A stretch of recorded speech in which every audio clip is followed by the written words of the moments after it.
Under normal circumstances, Michael Jordan gets drafted in 1984, but today we're reversing the draft and completely randomizing NBA history. Cooper Flagg of the 2025 class is taking his place instead, and he's the first of several young stars that will build their legacies in the early years of the NBA. Then setting the stage for those we know as older to try to do the same closer to the modern day. I would assume they're about to pass it down to him in the post. 5 seconds left. Kobe going for the win. But we still have a long way until then, and a large portion of NBA history is still yet to be rewritten. Starting off with Cooper Flagg winning the Rookie of the Year in MJ's place. If he's going to take over in this era, he's off to a very promising start. However, while that's true, that's not to say that he's close at all, as even before he was drafted, the league had plenty of legends, one of which being Larry Bird, who'd close out this year by leading his Celtics to the championship over his rival Magic Johnson and his Lakers. For now, these two are the faces of the league, but as we keep moving towards the future and add more modern draft classes, that'll eventually change, as the next class of rookies would be from the 2024 draft. Zach Edey changes history as this year's #1 pick to Golden State, and Jared McCain will have to do without TikTok as a Sacramento King. But the lack of a smartphone would be the last of he and his peers' issues, as Julius Dr. J. Irving would be winning this year's title with his 76ers. So far, it's clear that the modern young players aren't ready to compete for titles just yet. But entering the 1987 season, we might be at the start of that changing. A 7'4" alien would be landing in New York, and his name is Victor Wembanyama of the 2023 draft. And as arguably the best prospect ever, it's no surprise he's going #1 overall, bringing a style of play to the 80s that has never been seen to this point, and because of the reverse draft order, he's basically the first shooting big man ever. But despite him winning the Rookie of the Year, there would be more important storylines to monitor for this season, as Cooper Flagg, the person we started off this journey with, is now in year #3, making the playoffs for the first time. But despite not only being named to an All-Star, but an All-NBA team, filling in for Michael Jordan is no easy task, as he falls short in his first playoff appearance to the reigning champions. And once again, it'll be an older star winning the title, as this time it would be Magic Johnson and his Lakers walking away on top. And while it'll happen eventually, we're still left wondering which young player is going to do the same first. We have to keep it moving though. For 1988, we'd see the Houston Rockets get their Hakeem Olajuwon replacement with the first pick. And they'd be using it on Chet Holmgren out of Gonzaga, who like Wemby plays a completely different style to the other big men of this era. With the second pick would be the first pick from real-life Paolo Banchero, who's heading over to Utah. But while these two are definitely promising, we'd see more positive signs from those drafted in years before. In the second round of the playoffs, we'd have Cooper Flagg and his Bulls dueling with Larry Bird's Celtics in what wound up being a 7-game series.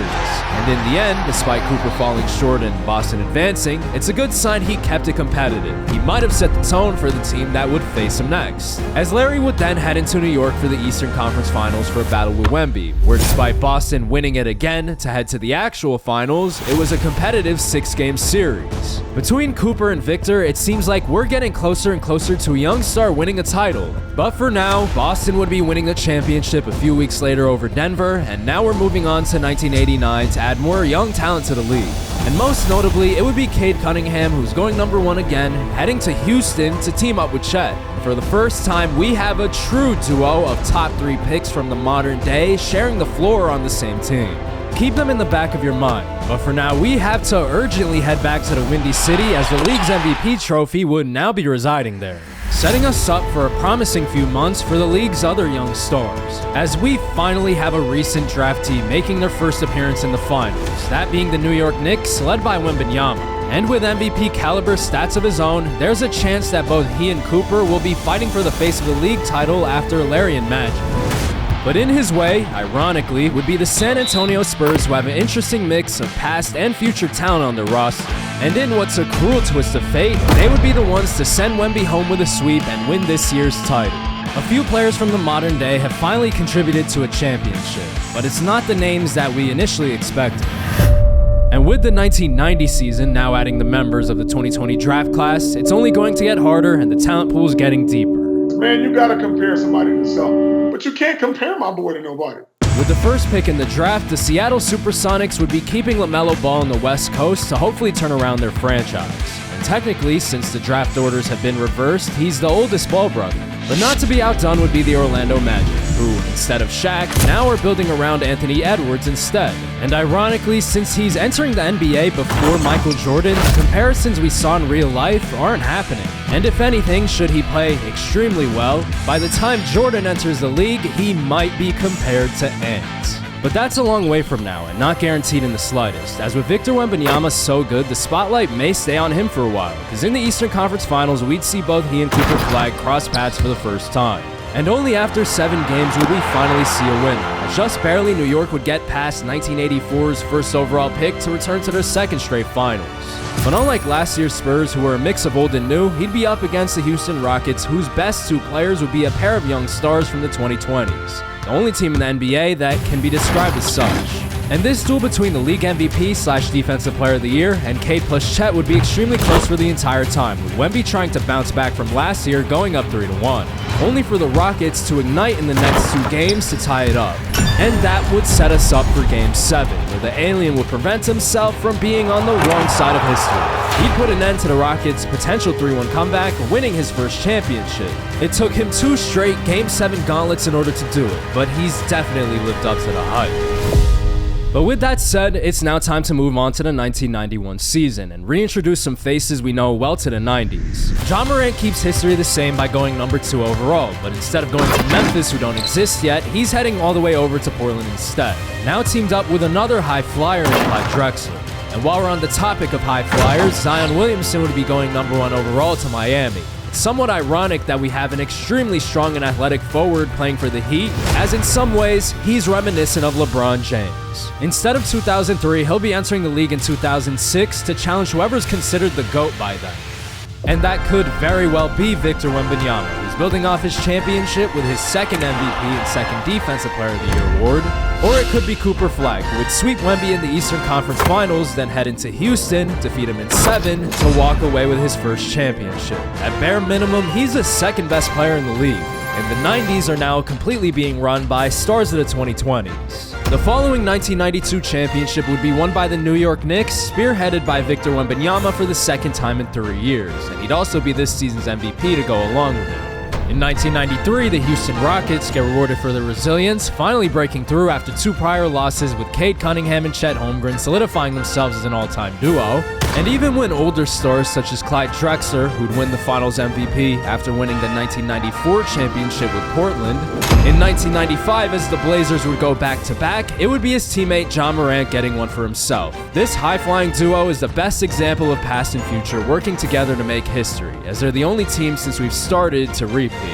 With that said, however, since we covered 4 straight championships, we also have to cover 4 years worth of drafts in that same time span. And since that's a lot to cover, I'll just go over the most immediately impactful ones. Portland's second title was at the expense of the Boston Celtics, who were led by Larry Bird's successor, Shai Gilgeous-Alexander. And he's a part of the 2018 class, which includes Trae Young, who's teaming with LaMelo in Seattle, and Luka Doncic, who's going to Golden State. Which is a good segue into the 2017 class, who entered the year after, including Jason Tatum, who's teaming up with Luka. The Bay has seen an insane stroke of draft luck in 2 straight years, and this team's got as promising a future as anyone. But one team that unexpectedly found themselves at the top of the draft would be the Chicago Bulls, as they drafted Devin Booker when it was his class's turn to enter the league. Which brings up the question, how did this even happen, and where's Cooper Flagg? Well, as we enter the 1996 season, he's in year number 2 of playing for his brand new team, the Philadelphia 76ers. He was able to win a title, 2 MVPs, and a Defensive Player of the Year award, and now he'll have to try to do it again in a new city. But to head back to Chicago to check in on their rebuild, they're also pairing up Devin Booker with a rookie Joel Embiid. Despite losing their future Hall of Fame player, there's a chance in a few years they might be better off anyway. But there's no guarantees, and we'll just have to see. For now, finding out this year's champion is way higher up on the priority list. And for the 1996 season, while we wouldn't see a 72-win Bulls team, we'd see 2 squads comfortably in the high 60s meet up for the first time. Representing the Western Conference would be the Golden State Warriors and their aforementioned duo of Luka and Tatum. And it would also be a mistake not to mention Franz Wagner as a really strong third option. While out east, the Orlando Magic are led by Anthony Edwards, who along the way was joined by Bam Adebayo. And with two rosters as stacked as these ones, we could be at the start to potentially an all-time rivalry. As after the first couple games, while it would appear that the Warriors would be in the driver's seat, Anthony Edwards would immediately show out above the rim and behind the arc, hitting plenty of threes on his way to a trifecta of wins to take the series lead. But while their backs would be against the wall, Luka and Tatum wouldn't go down so easily, tying it up at 3-3 right after, sending us to Game 7, where Ant-Man would answer the call. With the backing of his home fans, he would be able to finish the job. And after the final buzzer, he'd be walking away as a first-time champion. Unlike real life, he doesn't have to live up to any outside comparisons. Rather, it's the opposite. In this universe, he's the one setting the bar. However, if you're a Warriors fan, don't worry too much. Their core are all in their early to mid-20s, and there's a pretty strong chance they'll be back here one day. But for now, it wouldn't be in the 97 season, as the main storylines dominating the newspapers would be the arrival of the Greek Freak, as he's going to start off as a Toronto Raptor who are just 2 seasons into their existence, with he and Zach LaVine as their only 2 draft picks ever. But if one day they're going to be contenders, it's going to take a while. The Eastern Conference is full of surprises, and for now, there would be an extreme case of a Cinderella team by the time the playoffs came around, as the 8-seeded Pacers would be taking down the defending champion Magic in the first round of the playoffs. It's a massive shock to the entire league, and it wouldn't stop there, as right after, Miami's duo of Zion Williamson and De'Aaron Fox would be their next victims, followed by the 6-seeded Celtics, who would also be sent home as well. This Pacers team has just made it to the finals by taking down some of the league's best players, which would mean nothing in the end, as they would be sent home by the Seattle Supersonics. Unlike real life, they were able to pull through and win a title, and it's all thanks to LaMelo plus Trae. But what about teams that weren't close at any point at all? For the 1998 season, we'd see a team that held little to no relevance in real life during this time show signs of promise, as the LA Clippers would draft Anthony Davis #1 overall from the 2012 class, sharing the front court with Karl Anthony Towns, who's been here a couple years. And speaking of AD's draft class, going #5 would be Damian Lillard, who's heading to Atlanta, who will already have Ben Simmons, Darius Garland, and most importantly, Jokic. Maybe one day they'll be good enough to defeat the Warriors, who are returning to the finals with Luka and Tatum looking for revenge against Ant-Man's Orlando Magic. Although unlike last time, it wouldn't go to 7 games, and it would be the Warriors in full control. 6 games later, Luka and Tatum have completed their redemption tour. For the first time, they're champions, and their success wouldn't end there. The 1999 season would be a fruitful one for them as well, because they'd head right back to the finals the following year, and it may appear that they have something against the state of Florida, as not even the Miami Heat would be safe from the wrath of Luka and Tatum. Another 6 games later, they'd be going back-to-back, now at the expense of Fox and Zion. They're definitely the best team of the 90s, and at this point, they're probably in conversations with some of the greatest teams and duos ever. With that said, before we officially move on to the 2000s, we should mention the rookies that made their debut in this season, as there's some really important names.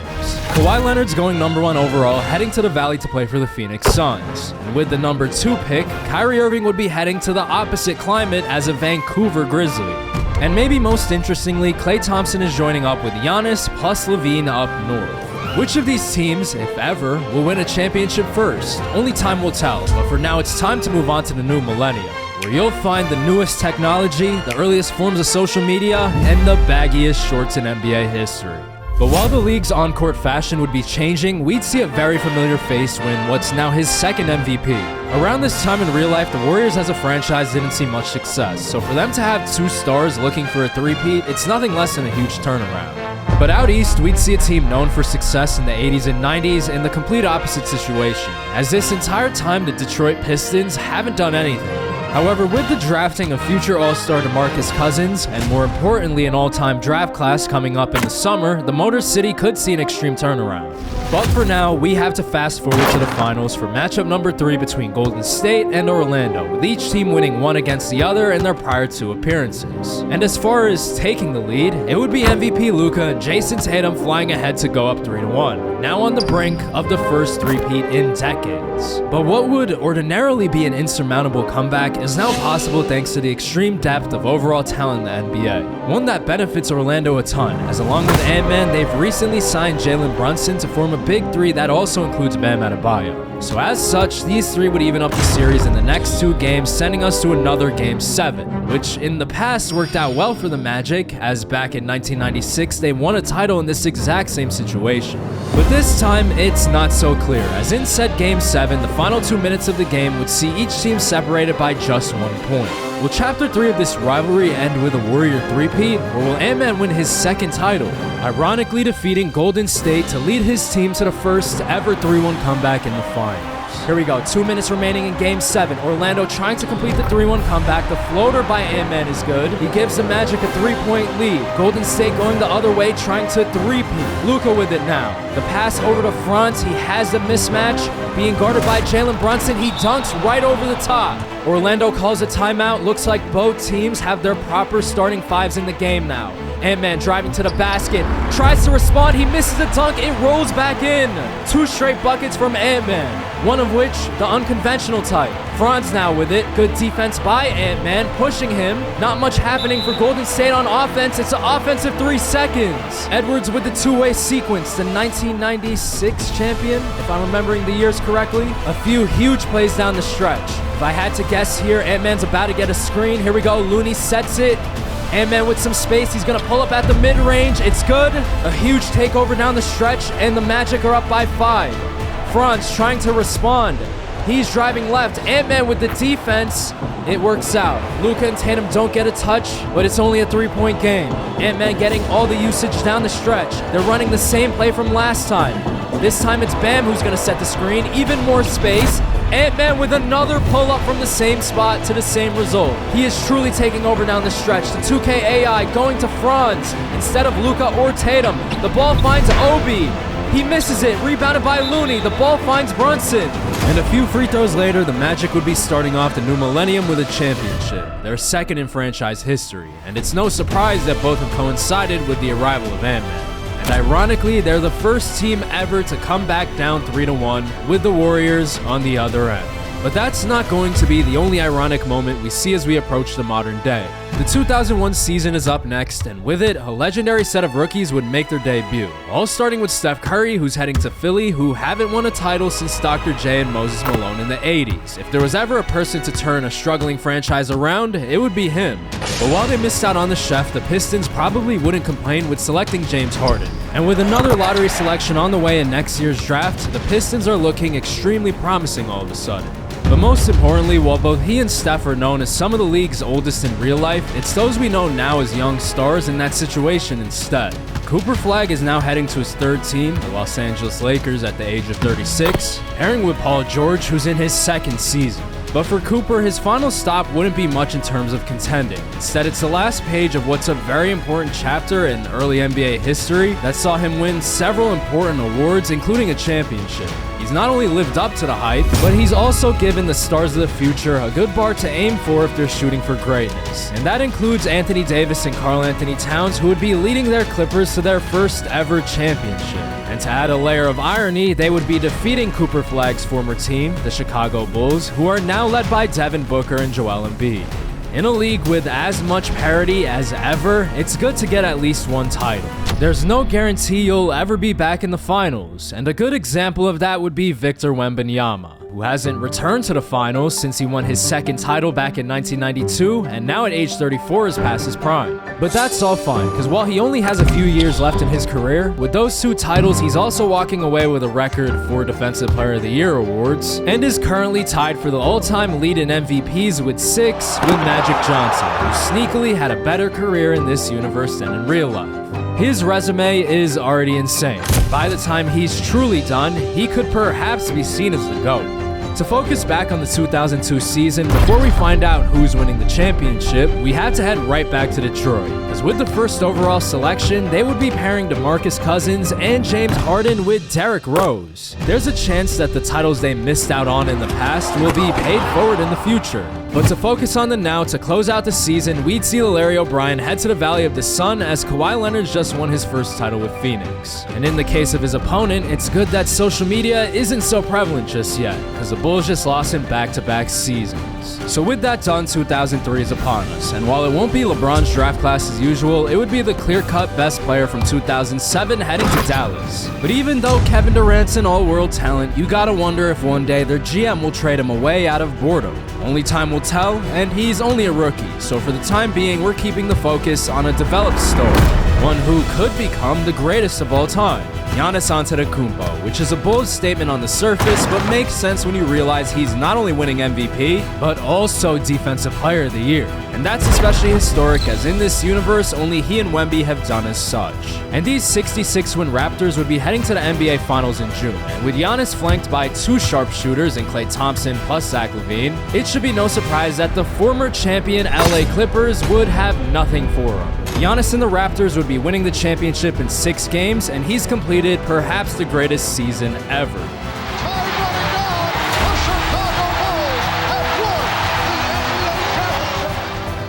But Giannis' fantastic season wouldn't be replicated in the following year. The 2004 champions would be the Bulls, who'd break through to win a title on their 3rd attempt by taking down Luka and Tatum's aging Warriors. It took them a while, but one is better than none. There's a long list of players who haven't won a ring yet in this universe, and if they don't pull through, somebody else is going to get them instead.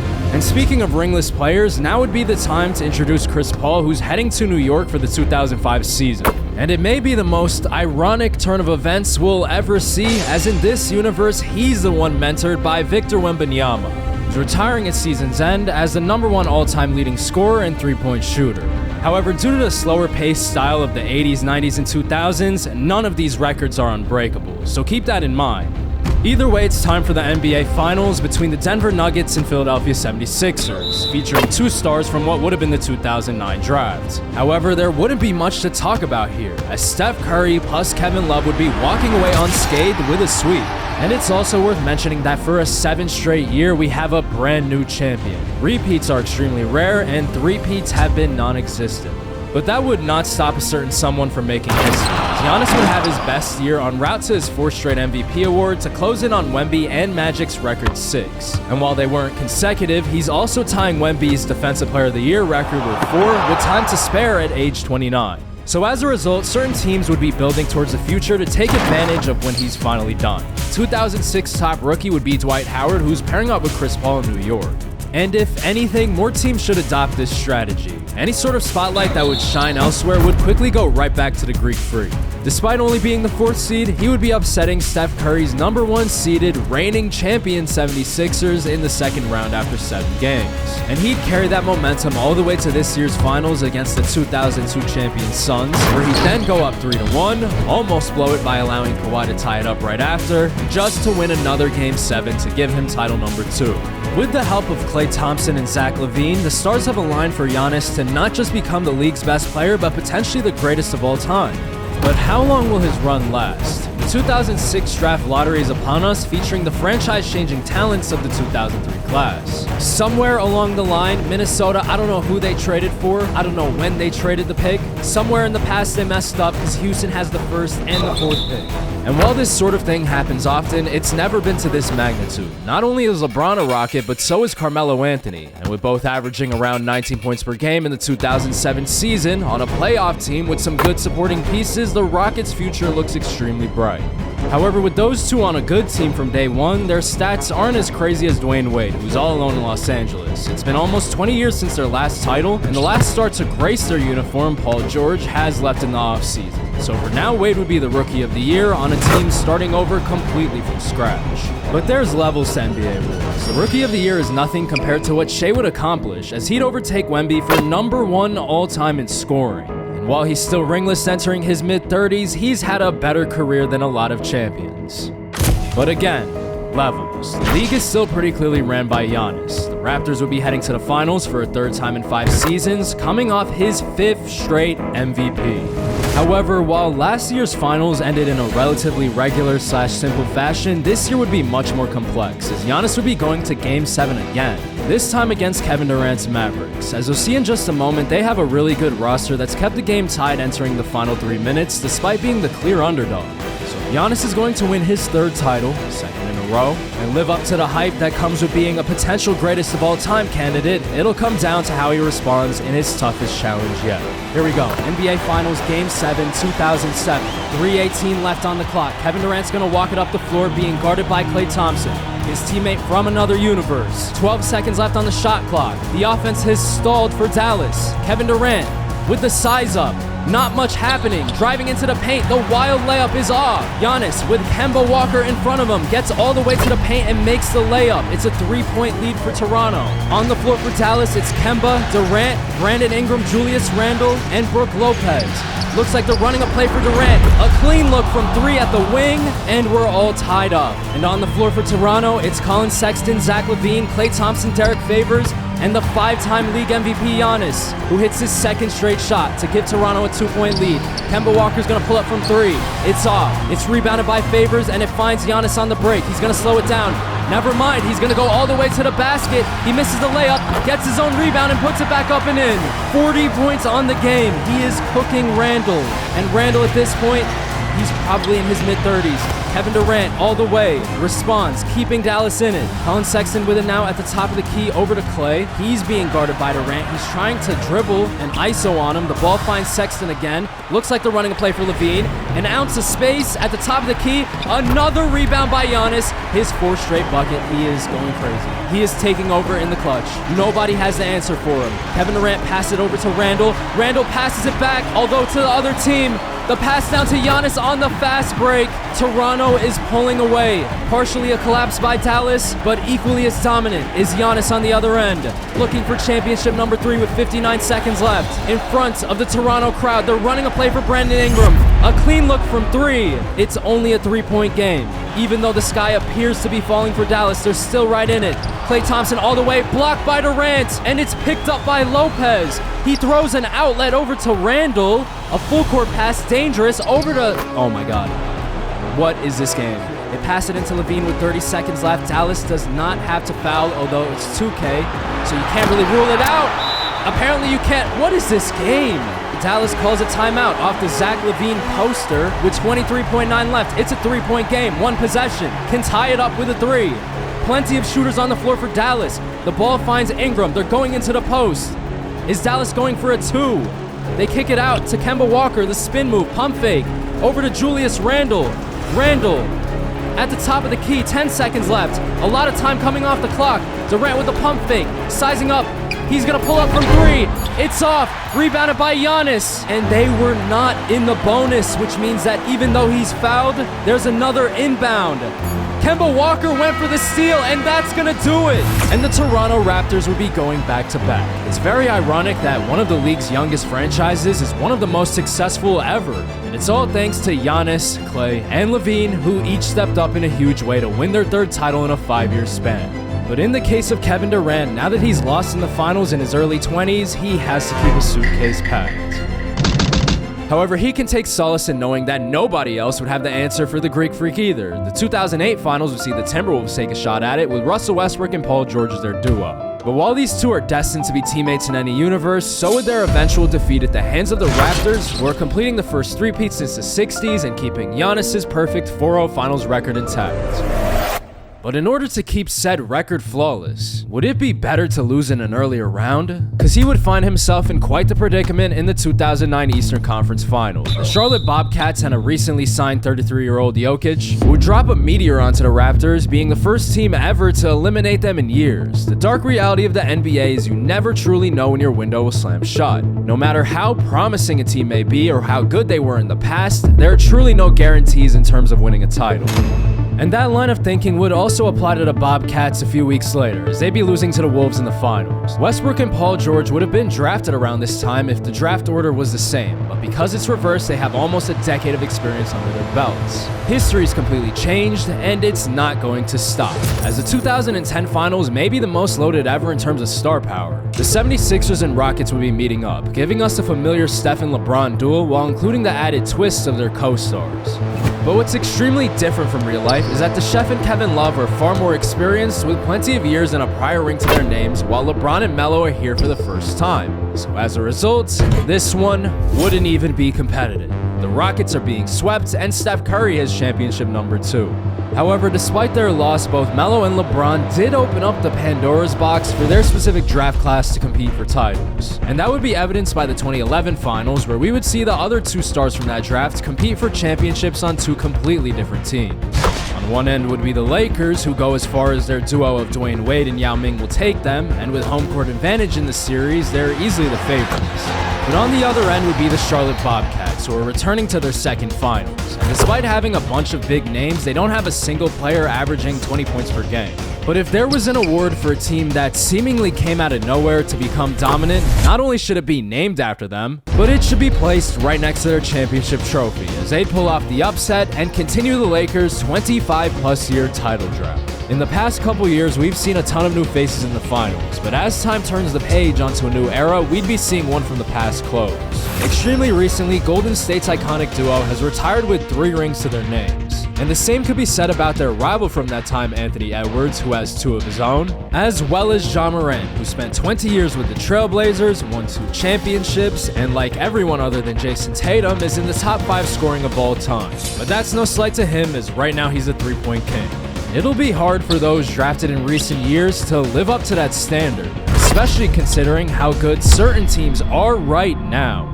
Fresh off a 65-win season, the Houston Rockets would be returning to the finals, challenging Chris Paul and 3-time DPOY Dwight Howard in New York. But this would be less of a finals matchup and more of a disaster of epic proportions for the Knicks as a franchise. Houston is up by 36 points, they're up 3-2 in the series. It looks like Melo's trying to pile it on, pass it over to LeBron, he hits the 3, and if it wasn't clear enough, LeBron, Carmelo, Kyle Lowry, and DeMarcus Cousins would be winning their first championships, with the first 2 only in year number 6. But the previously mentioned disaster hasn't even begun yet for New York. In most situations, a young team losing in the finals would just run it back. But Dwight Howard would have his own plans, because in 2013, he would be going from the Big Apple to Indianapolis, choosing a rookie Tim Duncan in favor of Chris Paul. This betrayal effectively destroys New York's title hopes. They're no longer good enough to contend, but not bad enough to get a high draft pick to add another star. And that's terrible timing considering who's about to get drafted after these finals. Speaking of, while the Bobcats would return for a 3rd time, with Jokic in his late 30s, it would not be the charm. Another dominant performance later from LeBron, Carmelo, and company, and they've won their 2nd championship in a row. Lottery luck and smart roster moves built a potential dynasty, and it's pretty clear that there are only a few teams that are even on their tier. So to speed it up, the 2014 finals would feature Wade and Yao's Lakers up against Steph Curry's 76ers, who are making their 3rd trip. But at age 35, this might be Curry's last, and it would be ending unceremoniously, with Wade and Yao winning their first championships and Wade winning his first finals MVP. And his fantastic career that also includes 2 regular season MVPs would continue to get better. He would now be returning to his 2nd straight finals up against the Indiana Pacers, who are led by Dwight Howard and Tim Duncan. And the result would be a calm 4-1 Lakers win and back-to-back championships. The last 5 titles have all included someone from the real-life 2003 class, and at this point it's almost a tradition. Almost. Because the 2016 finals would break the streak. No 2003 legends this time, just a gritty Celtics team led by Shawn Marion, facing up against Utah's star duo of Dirk Nowitzki and recent draft mate Tracy McGrady. But with their overwhelming star power, Utah would be winning this one in 5, giving T-Mac the championship that's evaded him in real life and Dirk his usual finals MVP. But the real hidden gem here would be a 38-year-old Jimmy Butler who's been on the team for almost 20 years, winning his first title in his last season. But now we're in 2017, back to the Houston Rockets making some noise. They'd be making their first finals appearance since 2013, and just as it was back then, they would be winning the championship. Ironically sweeping LeBron's hometown Cleveland Cavaliers, who had a good team that wasn't good enough. But most importantly, at age 30, LeBron and Melo have 3 rings each. Their journey has been a long one, as the first Houston starting 5 to make it to the finals looks completely different from how it is right now. The Rockets are easily the league's most accomplished team since the Raptors, who are led by Giannis. During the last couple years, he retired with 4 championships and a record 7 MVPs to go along with a record 5 Defensive Player of the Years, creating a resume that's definitely the greatest of all time. And those drafted in recent years will have a huge mountain to climb if they want to match those accomplishments. For example, The Atlanta Hawks now hold their title hopes on a duo of Jason Kidd and Kobe Bryant. Allen Iverson's trying to break what's a 30-year championship drought for the San Antonio Spurs. In any universe, the Milwaukee Bucks will be getting a dominant paint scorer, this time it's Shaquille O'Neal. And the outstanding Kevin Garnett is starting his career as a Brooklyn Net. But not only are they trying to fill Giannis' shoes, but shortly after, they would have to try to fill into Steph Curry's as well. At the end of the 2018 season, he would be retiring as the league's all-time leading scorer, all-time three-point leader, and last but certainly not least, a two-time champion. And these retirements would signal the NBA handing the keys over to another era, because in the finals, we'd see the former champion Utah Jazz up against the Miami Heat. But in a battle between a bunch of stars from what would have been the 2000s, let's just say Dirk's trip to Miami wouldn't be as good as usual, and T-Mac would be outplayed by his cousin, as the Miami Heat would be winning the first championship in their nearly 25-year franchise history, giving a 26-year-old Vince Carter his first title and first finals MVP. And with that all done, it's now time to move on to 2019, where even more keys would be handed off. 1 year after Steph Curry, his fellow draftmate James Harden would be retiring as well. What seemed like a promising rebuild did not result in a championship for the Pistons, but Harden sleeping well as the number 4 scorer of all time, as well as just barely edging out Steph Curry for number 1 on the three-point leaderboard. But right now, there's plenty of other shooting guards in the middle of their prime. While one shooter would be retiring, another would be making a huge splash in the finals, as the Memphis Grizzlies and Milwaukee Bucks would be heading to a Game 7 in a battle between Shaquille O'Neal's paint dominance and the long-range shooting of Ray Allen, which would ultimately be the difference. 3 is more than 2, and in this case, Memphis would be winning 4-3. But while that gives us 2 straight years of 2 new finals MVPs, that's not to say that certain familiar faces are done either. In this universe, LeBron and Melo were drafted in 06 instead of 03, making them around 33 years old. So with the two having plenty left in the tank, they'd be heading to Milwaukee for the finals, where they'd be going up 3-1 over Shaq. But as the Rockets duo would be chasing championship number 4, we should mention at the moment, LeBron has 5 MVPs and 2 DPOYs, so he's easily the best person to chase after Giannis' 7 and 5 respectively. However, with the early 20s Shaq on the other end, fueled by last year's loss, this one is not over yet, as he would be able to prevent a potential home court celebration and cut the deficit to 3-2. And with the rare opportunity to take down an all-time duo in front of him, he would get one step closer to doing so by forcing Game 7, which he would promptly lose in a blowout. Second straight year, the Diesel has fallen short, and while a couple of legends would be celebrating their 4th, a ton of people wouldn't be convinced that he'll ever get one. And Shaq's world of pain would continue in the 2021 season, as another big man would be leapfrogging him in the all-time rankings. Meet Tim Duncan, who's single-handedly defeating the former champion Utah Jazz, who still have T-Mac and Dirk, and single-handedly is relevant here, as Dwight Howard moved on to his 3rd team a couple years ago, making this not only one of the most impressive championships ever, but very amusing to one of Dwight's ex-teammates.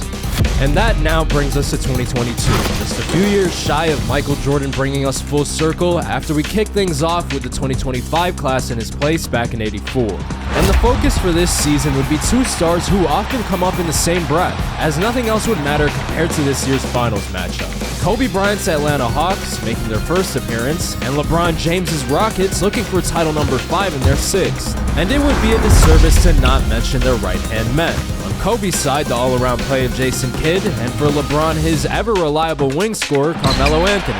And as the two have done for several years now, they would continue to play well alongside each other, giving themselves a 3-2 lead. However, with Game 6 being played in Atlanta, a road celebration is definitely going to be tough. Game 7s get all the glory, but Game 6s can be just as important, because that leads us into the final 2.5 minutes in the game, where Atlanta would find themselves down by just 6. And that comeback is definitely possible, considering that Kobe has completely gone off to this point. But before we find out how many points he actually has, we first have to find out how it'll be remembered as an all-time performance to send us to a Game 7 or a heartbreaking collapse that results in Houston's championship. Kobe and Jason Kidd up against Melo and LeBron James. 2:33 left. Gerald Wallace is going to launch a 3. He hits it, cuts it down to a 3-point game. Sam Cassell is going to walk it up, guarded by Jason Kidd. Looks like they're running a play for Melo to get it in the post. He's going to take the floater from about 12 feet and miss it. Andre Kirilenko with the rebound. Kobe on the right side. Is he about to get a touch? They run a screen for him. He had some space for the 3. He didn't take it. 9 seconds on the shot clock. The fake, the drive, the left-handed layup. It's a 1-point game. Houston trying to close it out and win championship number 5 today. And Kobe trying to force game 7. Melo's gonna pull up from 3, wide open. And we're now back to a 2-possession game. Kobe, 1:35 left on the clock, isolating. He's gonna drive right into the paint, a crowded paint at that. Kicks it out to Gary Trent Sr. Over to Jason Kidd. With a lot of room, he misses it. Not looking good for Atlanta. Sam Cassell turns it over. Right as I say that, Jason Kidd by himself on the break. The layup is almost gonna roll off, but it's a 2-point game. Melo with the ball. He's gonna pump fake it, hit LeBron. LeBron with 58 seconds on the clock. He's gonna pass it over to Richardson. It's stolen by Kirilenko. They tried to feed Melo. Kobe's going all the way on the break, and we're all tied. Turnovers have been the story for the Rockets. Out of the timeout, Melo gets the ball. He's wide open on the left wing. He misses it. Houston collapsing down the stretch when it looked like they had it in the bag. Another fast break for Atlanta. They take the lead. 3 straight fast breaks. 32 seconds left. Melo with the ball, guarded by Kirilenko.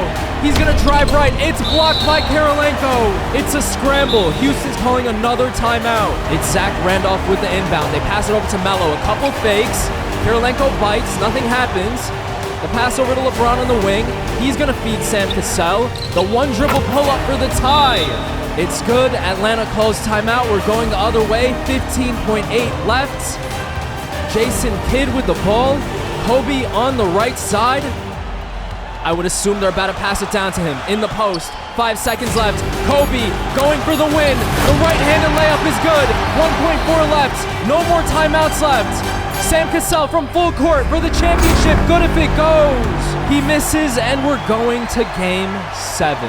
Not only is the series being extended, but with that all-around performance and the game winner, Game 6 Kobe will forever be remembered. Kobe with 42 points to keep Atlanta in the series. LeBron did not get many touches down the stretch. He finished with 36. Melo did not have a good game. But Game 7 in Houston would be just as intense, specifically the duel between Kobe and LeBron, which would continue from the last game. And as a result, just a few nights apart, we have another close one. 1:57 remaining, 3-point game. Jason Kidd with the ball. They pass it over to Kobe at the top of the key, wide open. It's gonna bounce around and drop. LeBron with the screen. He's gonna drive baseline, kick it out over to Cassell.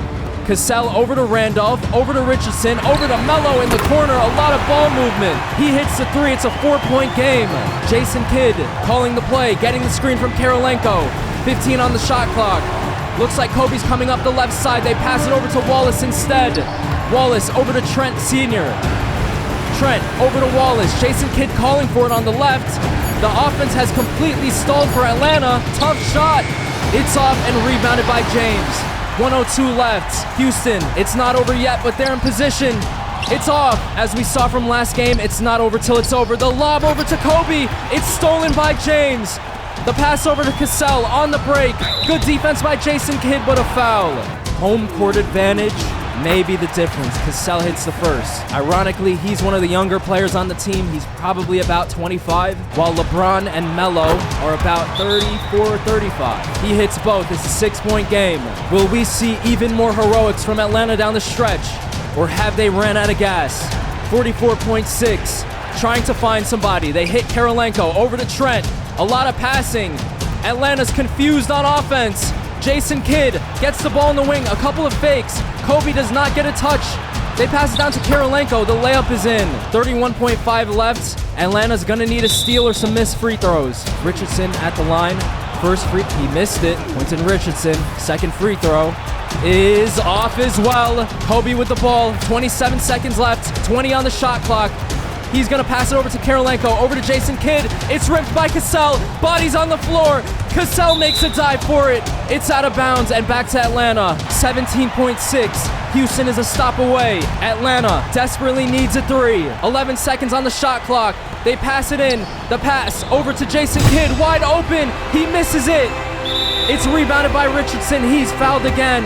And after a couple redemption free throws, a three-pointer that ultimately wouldn't matter, after a couple dagger free throws to seal it from Melo, that would be it. After playing with fire, the Rockets would be claiming their 5th title. And of them all, this one may be the most memorable considering the opponent, the scare they had, and the fact that it's now their turn to pass the torch. As amazingly, we've made it all the way to the 1987 rookie class, featuring several stars, including the most recognizable of the bunch, Scottie Pippen, as he's now trying to fix the Sacramento Kings franchise that's struggled for multiple decades.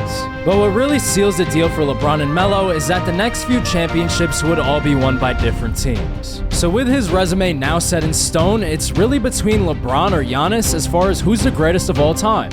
And as we wait to see who will select Michael Jordan #1 overall in the 2025 draft to bring us full circle, there's a ton of brand new records completely different from real life that he can potentially break.